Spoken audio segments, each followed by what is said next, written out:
Hey guys, it is time for another story from this same book, Big Book of Rhymes and Stories. And Rocket's turn to choose a story, and he picked Mervyn's glasses. And look who's wearing glasses, Rocket too. Yeah. All right, let's start. Because there's a lesson there. Oh, okay, let's Daddy. find out what the lesson is about. It was dawn. Like all night birds, Mr. and Mrs. Owl were preparing for bed. "I'm worried about Mervyn," said Mrs. Owl. "I don't think he sees well." "You worry too much, my dear," said Mr. Owl, snuggling up to his wife. "Mervyn's just fine. Now you get a good day's sleep." The Owl family slept all day. At dusk, they woke up and Mr. Owl flew off to work.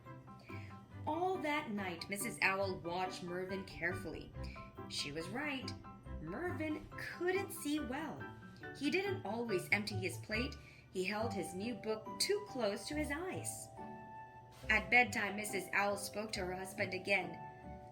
"Tomorrow," she told him, "we must take Mervyn straight to Mr. Specs.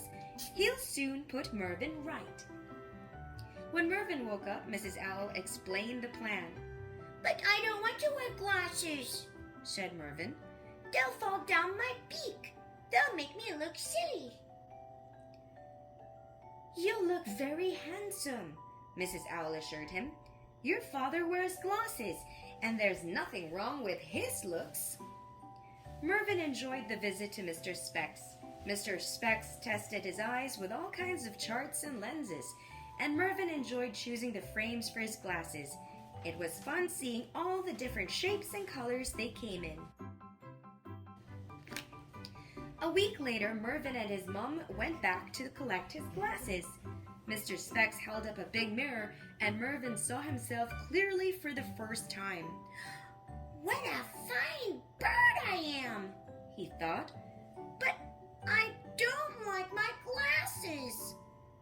On the way home, Mervyn noticed all kinds of new things. "Look at the stars!" he shouted. "And see those glowworms! These glasses work a treat." But when he got home, Mervyn caught sight of himself in the mirror. Silly old glasses," he said to himself, stamping up and down his branch crossly. Just then the postman arrived. "Special delivery," he said, handing Mervyn a letter. "What a lovely big writing," said Mervyn. "It's an invitation," he told his parents, "to David's party. But I'm not going. Not in these glasses." All week, Mr. and Mrs. Owl tried to persuade Mervyn to change his mind. "Please go to the party," they said. "All your friends will be there. You don't want to disappoint David, do you?" On the night of the party, Mervyn's dad tried one last time. Mervyn shook his head. "Well," said Dad, "if you don't want to play games and win prizes and eat a party tea, that's up to you. I only wish I could go." Mervyn started to think about all the other owls having fun. He thought about the sandwiches and lemonade and cake and ice cream. And in the end, he decided to go to the party. He wrapped David's present and brushed his feathers. Then he flew there all by himself. David was waiting on his branch to greet Mervyn. Mervyn landed gracefully and held out the present. And when he looked up at David, he got a super surprise. David was wearing glasses too, and he looked so handsome. The end.